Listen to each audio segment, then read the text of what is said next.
नमस्कार साथियों, मैं नरेंद्र भवानी हूँ और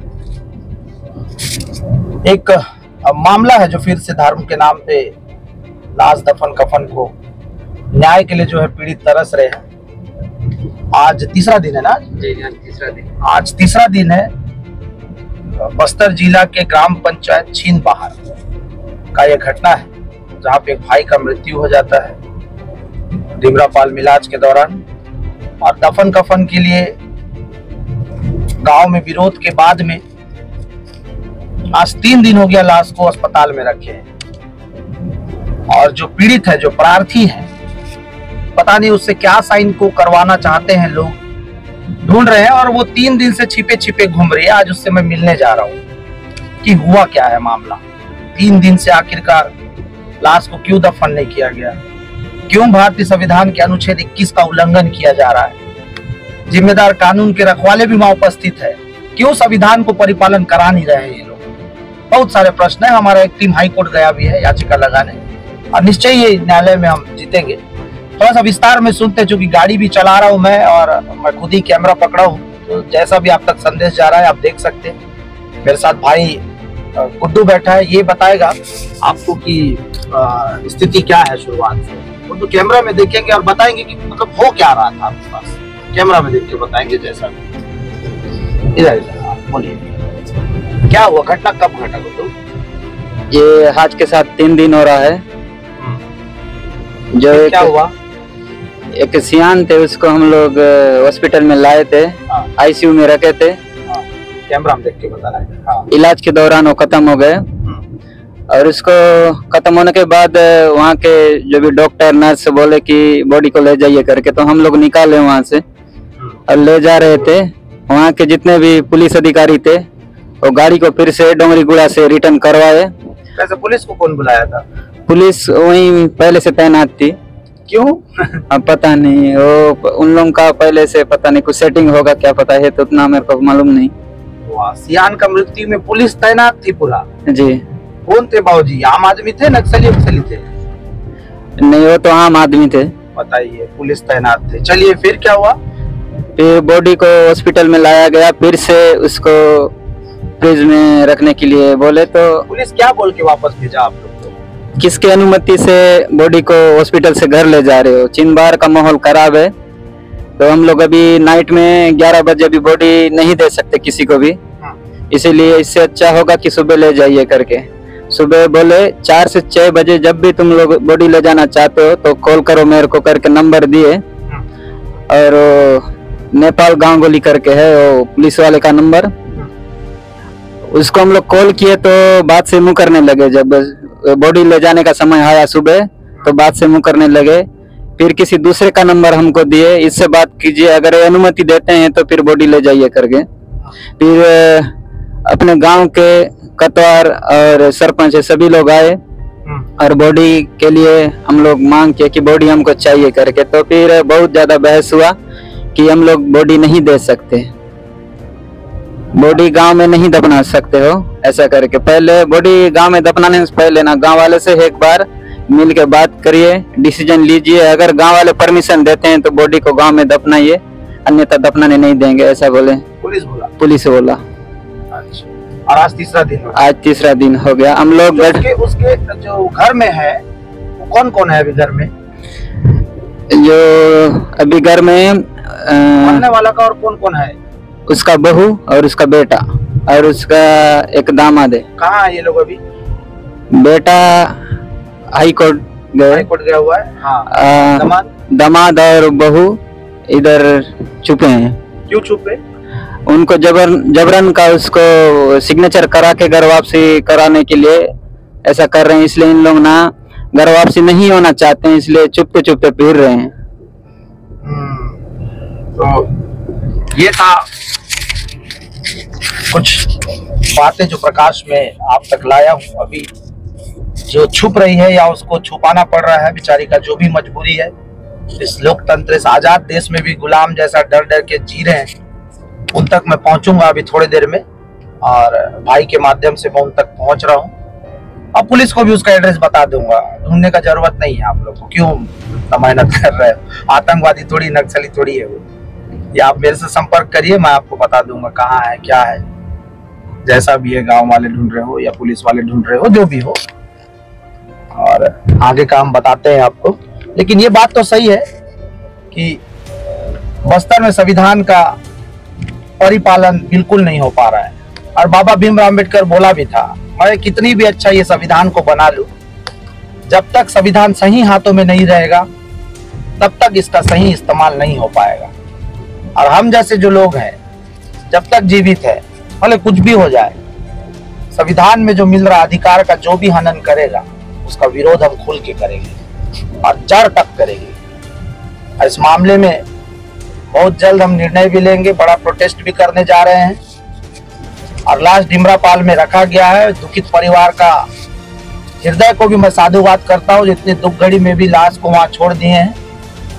और वो लाश को या तो पुलिस को जो करना है करे, गांव वालों को जो करना है करे, लेकिन लाश तो गड़ेगा गांव छिंदवाड़ा में। संविधान अनुच्छेद 21 का होगा परिपालन, और अंतिम संस्कार का भी जो अधिकार जो लाश को रहता है वो तक दिलाने का हम करेंगे प्रयास। और ऐसे कृत्य पर अंकुश लगे, इस पर भी हम लोग, हमारी टीम जो है जल्द काम को करेंगे। आशा करता हूँ वो बहन जहां भी होगी ठीक होगी, मैं भी मुलाकात करके आप लोग के सामने उसको लाऊंगा। धन्यवाद। नमस्कार साथियों, आप अभी देखे हम भाई गुड्डू से बात किए थे। बस्तर जिला के छिंदबाहर में जो दफन कफन का जो प्रोसेस था, जिस पर एक बुजुर्ग अंकल का मृत्यु हो गया 3 दिन पहले, आज तीसरा दिन है। गाड़ने नहीं दे रहे, बहुत विरोध कर रहे हैं। कल भी बड़ा बैठक हुआ था ग्राम छिंदबाहर में, कोई निर्णय नहीं आया। एक तरफा फरमान, गैर संवैधानिक फरमान, गैर कानूनी फरमान, गाड़ने नहीं देंगे मतलब नहीं देंगे। और जो पीड़ित है, परिवार के जो लोग हैं, छुप छुप के घूम रहे हैं पिछले 3 दिनों से। अब ये परिवार से आज मैं मिलने आया हूं और इनके बीच बैठा हूं। आप देख रहे हैं कैसे हाल में है। और ये इनकी बेटी है मृतक की, नातनी है ये, हाँ। और उनका जो पुत्र है वो कोर्ट गया हुआ है। और ये पीड़ित लोग जो है हमारे बीच में, आधा घटना तो आपको मैं गाड़ी में बता दिया क्या हुआ क्या नहीं। और अब ये लोग आप लोग के बीच में है। आप लोग कब से यहाँ आए हो, क्या हो गया? कल से आए हैं। क्या हो गया? वो पुलिस लोग हम लोग को ढूंढ रहे हैं, और बरसात हुआ उस समय भी ढूंढ रहे थे हम लोग को। कौन बताया पुलिस लोग ढूंढ रहे बोल के? हम लोग को फोन करके बताए। अच्छा जी, दुकान के पास आए थे ढूंढने बोल के, फोन करके बताए। अच्छा। और अस्पताल में कौन था जब मृत्यु हुआ दादा का? उनको अस्पताल कौन लेके गया था? आप लोग लेके गए? क्या हुआ था अस्पताल के दिन, हुआ क्या था? मतलब खत्म हो जाने के दिन, वही पहले तो कुछ नहीं हुआ। तो उस समय ऐसे बोले कि गाड़ी को, वैन को बुला लो, बोले डॉक्टर लोग, वैन को बुला लो। उसके बाद फोन करके वैन को बुला लिया। उसके बाद वो वैन वाले हमको एक कागज दिए, इसको डॉक्टर, एम्बुलेंस को ना, हाँ एम्बुलेंस को, तो एक कागज दिए, उसमें दस्तखत करा लिया। करने के बाद उसके बाद फिर ठीक है थोड़ी देर रुको, हम इधर कागज बना दे रहा हूँ, कागज बनाने के बाद तुम लाश ले जाओ बोले। तो उसके बाद बना दिया, सब कागज ये सब ले लिया। और उसके बाद नीचे लेके आया लिफ्ट से, और 4था फ्लोर आईसीयू में था, उधर से नीचे लेके आया। नीचे लेके आने के बाद फिर वैन में चढ़ा दिया। चढ़ाने के बाद वो एंट्री करते हैं जो लाश ले जाते बोल के। तो कौन सा गांव के है बोले, छिंदबाहर से। तो कौन सा धर्म में आते हो बोले, तो ठीक है, पूछ के आपको ले गए, पूरा पूछ पाछ कर लिए, आप गाड़ी में बिठाए, गाड़ी में बिठा के निकल गए। उसके बाद क्या हुआ? उसके बाद गए, निकालने के बाद इन लोग फिर हम लोग को पकड़ा। वो सिक्योरिटी गार्ड एक लेडीज थे, वो बोले इन लोग खिस्टान है बोल के। तो आप लोग रुक गए, गाड़ी निकल गया? गाड़ी निकले, हम लोग बाइक में आएंगे बोल के। ठीक, फिर आप लोग को रुका लिए?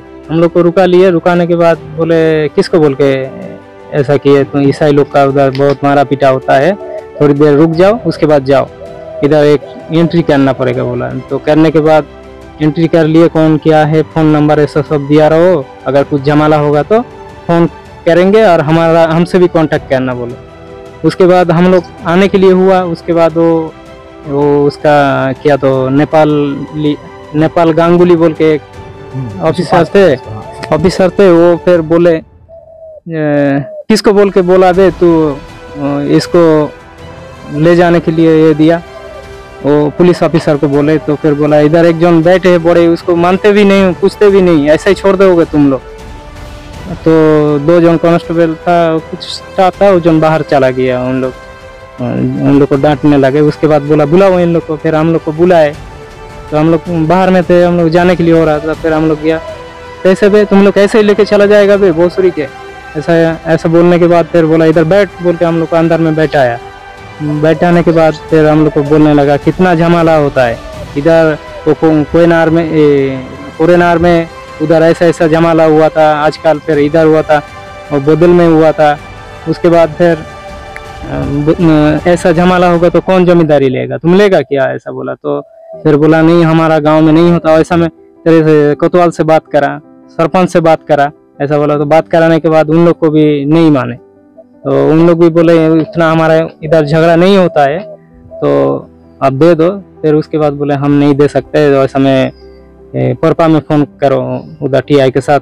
फिर उसको बात किया तो बोला हम इधर नहीं हूँ, हम बाहर में आया, कल आके बात करता, आज रख दो। आज तो तुम दाफन नहीं करोगे, तो आज दाफन नहीं करोगे तो आज मसूरी में उधर भर दो, कुछ नहीं होगा। उसके बाद कल 6 बजे एकदम दे देंगे। तो 6 बजे नहीं दिया तो मेरा चश्मा को तोड़ देना, ऐसा बोले वही नेपाल गांगुली। उसके बाद वो आया भी नहीं, हम सुबह होते ही हम आ जाऊंगा, वो सुबह आया ही भी नहीं। फोन भी करके 10 बार 20 बार ऐसा फोन करते गया।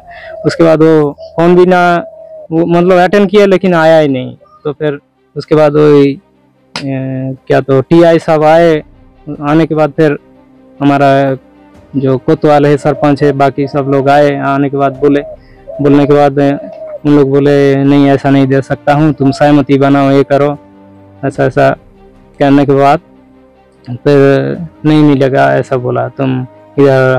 फिर हम लोग को उल्टा फिर धमकाने लगा, बोला तुम हॉस्पिटल में ऐसा हल्ला नहीं कर सकते हो, इधर मरीज है, तुम इधर से जाओ बोल के ऐसा बोला। इधर तुम गांव में जाके डिसाइड करके आओ अपना परिवार लोगों के साथ। तो फिर बोला परिवार लोगों के साथ किसके साथ में डिसाइड करेंगे, ऐसा बोले। तो फिर उन लोग बोले हम आलतू फालतू लोग के साथ क्यों में डिसाइड करेंगे, जो गांव का जो मुखिया है, पुजारी है, सरपंच है, कोतवाल है, यही तो मेन लोग है गांव में, जो पंच है, तो यही लोग का बात वो आम आदमी नहीं मानते हैं। तो हम आम आदमी का बात को कैसे सुनेंगे, जो सरपंच का कोई मानते नहीं है तो आम आदमी को मैं कैसे करेंगे। वो आम आदमी लोग सरपंच को बात ही नहीं सुनते हैं। तो बोलने के बाद बोले नहीं सरपंच तुम भी जनप्रतिनिधि है, तुमको भी समझना चाहिए, एक बार जाके बात करो, ऐसे बोले। तो फिर बोले ठीक है। हम लोग फिर साइड में गए, डिसाइड करने के बाद फिर गांव में गए। गांव में जाने के बाद फिर बात करने के लिए हुआ। उसके बाद वही बातचीत किए तो फिर वही परिवार वाले बोले हम तो इधर नहीं देंगे, तुम लोग अगर घर वापसी होते हैं तो हम देंगे, अगर नहीं देंगे नहीं तो, ऐसे बोले। तो ये था उन पीड़ितों का कथन। और हमारे साथ में हमारे मसीह समाज के अध्यक्ष भी बैठे हैं और काफी संविधान का ज्ञान भी रखते हैं, न्यायिक लड़ाई भी अपने लोगों के लिए लड़ते हैं। पास्टर जी, कब आप लोग को पता चला ये सब के बारे में, आप लोग का क्या स्टेप था समाज के तरफ से? मेरे को उसी दिन रात को ही खबर मिला, हमारे गांव से ऐसा व्यक्ति खत्म हो गए हैं जिनका नाम ईश्वर है, उनका बेटा सारथिक है बोल के। तो फिर बाद में सवेरे मेरे पास फोन आया तो मैं वहाँ चला गया। जाने के बाद मेरे को पता चला कि डोंगरी गुड़ा से ही लाश को वापस पुलिस वाले ले गए। तो पुलिस वाले को पूछेगा, कोई तो आवेदन दिया होगा, आवेदन वगैरह दिया होगा, पुलिस ऐसे ही थोड़ी आ गया होगा। कोडेनार TI और SDO पे आए हुए थे, मेरे जाने के बाद आए उन लोग। फिर मैं उनसे पूछा कौन आवेदन दिया है और आवेदन किस प्रकार का है जो आपने लाश को यहाँ तक पहुँचाए नहीं। तो उनका कथन था कि हमारे पास यहाँ से फोन आया, हाँ, हम गाड़ने नहीं देंगे। मैं बोला किसका फोन है, फोन नाम बताओ बोलने से वो बोले कि इनका कुटुंब परिवार वाले हैं। हाँ। फिर अपन दोनों वहाँ पे 2 मृत्यु हुआ था, एक तो गैर मसीह और एक मसीह परिवार से। दोनों गड्ढा एक साथ खुदवाई हुआ, वहाँ कोई किसी प्रकार का विवाद नहीं हुआ। मैं जहाँ वहाँ पहुँचा रहा। अच्छा। पहुँचा रहा, इस बात को भी मैं टीआई के सामने और एसडीओ के सामने रखा। वहाँ तो साहब किसी प्रकार का विवाद नहीं हुआ, गड्ढा तो अच्छी रीति से निपट गया। फिर किस बात के लिए आपने लाश को रखा है? नहीं आप नहीं जानते हो यहाँ पे वाद विवाद होता है बोल के मेरे को उन लोग बोले। आज पता चला मेरे को कि इनके जो ग्राम पंचायत छीन बहार है वहाँ बहुत से पुलिस लोग घूम रहे हैं। मतलब ऐसा क्या हो गया है कि इतना माहौल बिगड़ता हुआ दिखाया जा रहा है या बिगड़ाया गया है? क्योंकि आपने अभी कहा कि 2 गड्ढा खुदा था, तब तक कोई विवाद नहीं था। ये अचानक से विवाद कहाँ से आ गया? माहौल कैसे गर्म होगा जबकि आज तीसरा दिन है? तो अपन टीआई साहब से और एसडीओ साहब से बात हो गई कि दोनों तरफ से 5-5 लोग को बिठाओ। दोनों तरफ से 5-5 लोग को बिठाया गया और जनप्रतिनिधि होते हैं गांव के सरपंच। हमने अपना बात रखा कि सरपंच को भी यहाँ रखो। वो बोले कि इस परिवार का नहीं है इसलिए इनको रखा नहीं जाएगा। उनका बात का कोई सुनाई नहीं हुआ। तो उन लोग इनको दबाव डाले, बोले कि घर वापसी होने से ही गाड़ने देंगे। तो मैंने टीआई साहब से पूछा कि इनका निजी जमीन होगा? तो निजी जमीन में इनका नाम नहीं है। बोले किसका? सारथिक का नाम नहीं है। मैं बोला इनका पैतृक जमीन है, पैतृक जमीन में भी हो सकता है क्या वहाँ पैसा बोल रहे हैं? बोलने से नहीं वो बंटवारा नहीं हुआ। फिर बाद में हमारे सारथिक हमारे पास आया, अपना बात को रखा, तो फिर अपन न्यायालय का रास्ता उनको बता दिए, आप आगे बढ़ सकते हैं। तो ये थे हमारे समाज के जो अध्यक्ष हैं, बिल्कुल चुने हुए अध्यक्ष हैं और अपनी जिम्मेदारी को बखूबी अपने लोग के पास जाके निभाते हैं। तो ये रहा वो पीड़ित लोग जिनका घर में मृत्यु भी हुआ है। अब इनके बुजुर्ग, जिसको हम रीढ़ का हड्डी बोलते हैं या किसी भी घर का बुजुर्ग को एक मजबूत खंबा बोलते हैं, अब इनको वो बुजुर्ग दोबारा नहीं मिलेगा, वो इनके बीच से चले गए हैं। और दुर्भाग्य का बात यह है कि ये लोग उस बुजुर्ग का सीना में अपना सर पटक के रो भी नहीं सकते, ऐसा हाल इनका कर दिया गया है।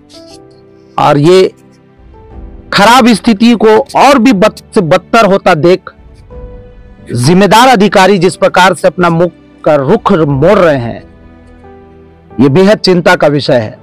इसलिए बाबा भीमराव अम्बेडकर ने कहा था अपने वाक्य में कि वो कितनी भी अच्छा संविधान को बना ले, जब तक ये संविधान सही हाथों में नहीं रहेगा तब तक इसका सही इस्तेमाल नहीं किया जा सकता है। और भारतीय संविधान अनुच्छेद 21 आप पढ़ेंगे तो वह सह सम्मान अंतिम संस्कार का अधिकार लाश को भी दिया गया है।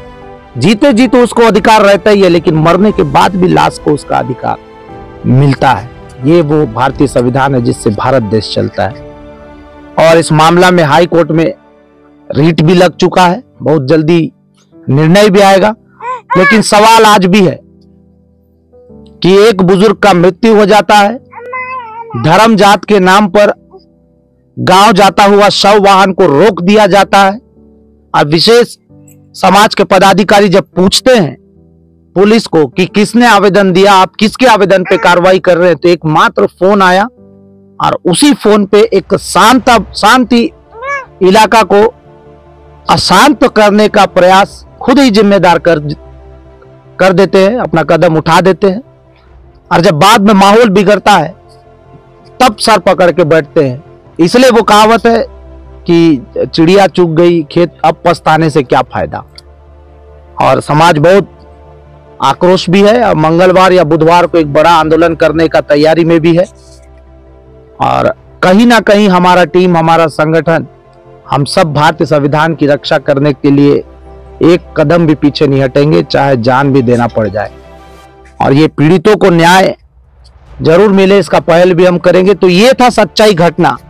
एक बुजुर्ग व्यक्ति को एडमिट किया जाता है, हाई बीपी के कारण उसका मृत्यु हो जाता है और दूसरा दिन उनको दफन कफन के लिए गांव ले जाने का तैयारी किया जाता है, लेकिन गांव ले जाने नहीं दिया जाता है। उल्टा पीड़ितों को अस्पताल पुलिस स्टाफ द्वारा गंदी गाली दिया जाता है। और जिम्मेदार पुलिस माहौल को ठीक करना छोड़ और माहौल को खराब करने में काम को कर रही है। समझ नहीं आता कि जो विरोध कर रहा है उसका विरोध संवैधानिक है या गैर संवैधानिक है। जो विरोध कर रहा है उसका मांग सही है या नहीं है, क्योंकि अगर पंचायत के गायता पटेल, पुजारी, सरपंच यही सब अगर निर्णय लेंगे लोगों के जीवन यापन का, तो फिर संविधान किस काम का। और वो लोग को भी गलत फहमी है, जो लोग बोलते हैं ना लोकसभा ना विधानसभा, सबसे बड़ा ग्राम सभा। तो मैं बता दूं, संविधान से बड़ा कुछ नहीं है। ग्राम सभा में आप अपने जल, जंगल, जमीन और गांव के विकास का निर्णय ले सकते, किसी के जीवन यापन पर निर्णय नहीं ले सकते। ये संविधान बताता है। अब बहुत जल्द हम सब मिलकर इनके न्याय की लड़ाई को लड़ेंगे और ये घटना का सच्चाई को उजागर करना था और हमने बताया है। और अब पीड़ित लोग को भी आप देख रहे हैं, ये उनकी पत्नी बैठी हुई है और ये उनका परिवार है, छोटा सा परिवार है। और अब इनके कुटुंब परिवार के लोग जमीन भी नहीं देंगे का बात को बोल रहे।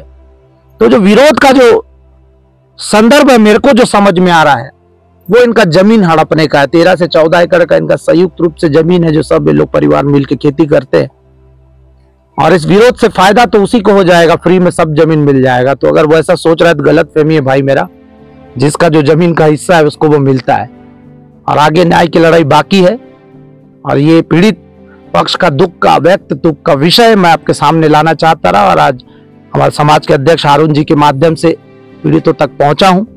और बहुत जल्द इस मामला में हम लोग न्याय की लड़ाई को लड़ेंगे। धन्यवाद। जय हिंद, जय बस्तर, जय संविधान।